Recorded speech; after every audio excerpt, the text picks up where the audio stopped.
योगेंद्र जी। गुरुदेव, मेरी बीवी की मृत्यु के बाद मैं बावरा हो गया हूँ। रात दिन उनको याद करके रोता रहता हूँ। महाराज जी, मुझे बल प्रदान करें। हम प्रणाम करते हैं आपको, प्यार, आपके प्यार को। पर वही प्यार अगर प्रियाजू से हो, लालजू से हो, तो जीवन धन्य हो जाए। देखो, थे वही ही, पर आप उनको जान नहीं पाए। नहीं तो प्रायः हम प्यार शरीर से ही करते हैं, जो सामने रूप होता है। पर जो शरीर के अंदर बैठा तत्व है, जो अंतर ध्यान हो गया, तो हम स्वयं सबको मिलजुल करके लेकर उस शरीर को नष्ट कर देते हैं, जला देते हैं। और प्यार शरीर से किया था।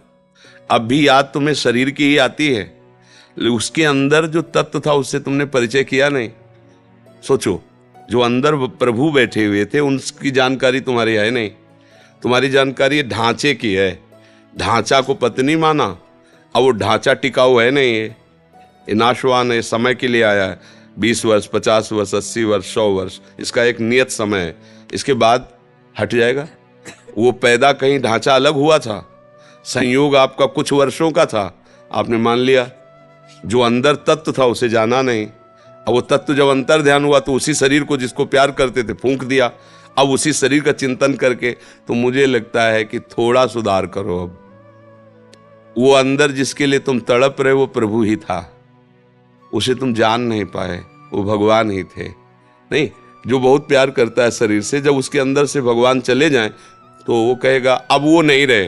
तो तुमने प्यार किससे किया था जानते हो तुम? जो वो नहीं रहा उसको तुम जानते थे? नहीं जानते थे। तो जिसको जानते तो सामने अब करो ना प्यार। बोले नहीं, अब वो नहीं रहा, इसलिए इसको हटा दो। मतलब तुम अनजाने में भी भगवान से प्यार कर रहे थे। सबके अंदर बिजली जो है ना, वो भगवान ही है।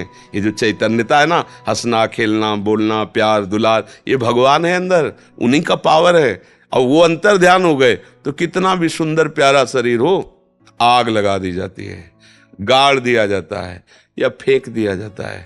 कोई मात तो नहीं रखा जाता। समझो, तुम जिसके लिए रो रहे हो वो शरीर था, परमात्मा के लिए नहीं रो रहे हो। क्योंकि उसके लिए रोते तो प्रश्न खत्म हो जाता, निहाल हो जाते। ऐसा प्यार प्रभु से हो जाए तो अभी जीवन कृतार्थ हो जाए, महात्मा बन जाओ। तो मुझे लगता है थोड़ी दिशा गलत है, उसको सही कर लो तो आनंदित हो जाओगे।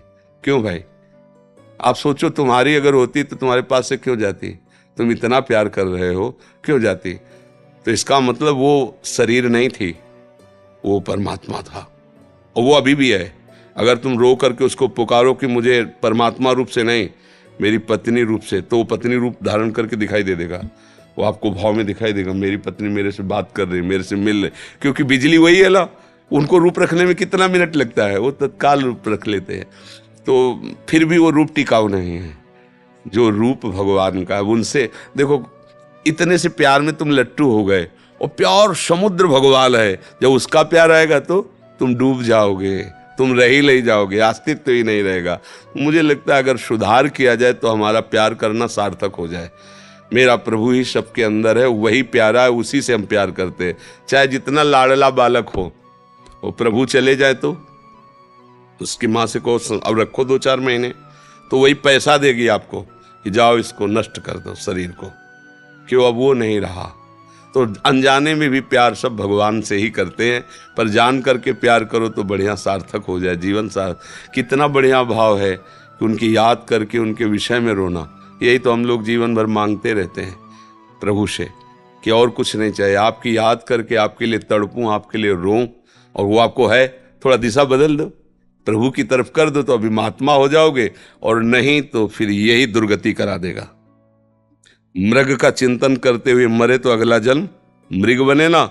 स्त्री का चिंतन करते हुए मरोगे तो स्त्री तो मिलेगी नहीं, तुम खुद स्त्री बनोगे और फिर फंसोगे किसी पुरुष शरीर में। यही तो क्रम चल रहा है। फिर पुरुष शरीर में तुम्हारी प्रीता होगी कि मेरा पति है। इसका उदाहरण है पुरंजनोपाख्यान भागवत में है। तो पुरंजन ने एक सुंदर स्त्री को देखा, राजमहल 9 दरवाजे का, पूरा बगीचा, लुभायमान हुआ, इतना आसक्त हो गया कि जब मरा तो उसका चिंतन हुआ तो वो जाके स्त्री बना, मगध देश राजा की रानी बना। और वो युद्ध में राजा मारा गया और वो अपनी चूड़ियां फोड़ के रो रहा था। तो भगवान उसको ज्ञान देने के लिए गए, बोले तू जानता नहीं मैं तेरा मित्र हूं, अविज्ञात सखा। जिसे तुम जानकारी नहीं रखते हो वो मैं तुम्हारा मित्र हूँ। न तू स्त्री है न पुरुष है यार, पिछले जन्म में तू पुरंजन था, स्त्री में आसक्त हुआ, अब आकर के मगध देश की रानी बना, अब तेरा पति चला गया, उस पर आसक्त हो रहा। ये क्रम कब तक चलता रहेगा? सावधान, तू न स्त्री है न पुरुष है, मेरा अंश है, मेरा भजन। उसी समय उनको वैराग्य हुआ। तो ये सावधानी कर लो तो जीवन सार्थक हो जाएगा, नहीं तो फिर एक हमने और दर्शन किए थे। एक वयोवृद्ध थे, तो एक जैसे भगवान की पूजा की जाती है, फोटो रखते हैं ना, छवि रखते हैं, ऐसे वो अपनी पत्नी की छवि रोज छाती से लगा के रोते थे। उस समय हम ब्रह्मचर्य आश्रम में थे। वो उन्होंने कहा मुझे कोई भगवान पर श्रद्धा नहीं, कोई, हमारी पत्नी छीन ली भगवान ने, और पत्नी की छवि रखते हैं ऐसे। तो हमें अच्छा लगा, इस बात का अच्छा लगा कि यार इतनी आसक्ति, अगर इतनी आसक्ति भगवान में हो जाए तो जीवन कृतार्थ हो जाए। हम उससे उदाहरण लिया कि हमको इतनी ही आसक्ति भगवान पे करनी जैसे पत्नी में की है कि उनकी बात आते ही हृदय आह भर जाए, मेरे प्रीतम, मेरे प्यारे, मेरे जीवन धन। तो ये मन है, देखो फंस गया ना। एक धनुर्दास जी नाम के महान संत हुए हैं, वो अपनी पत्नी में इतने आसक्त थे कि एक क्षण के लिए भी उससे अलग नहीं होते थे।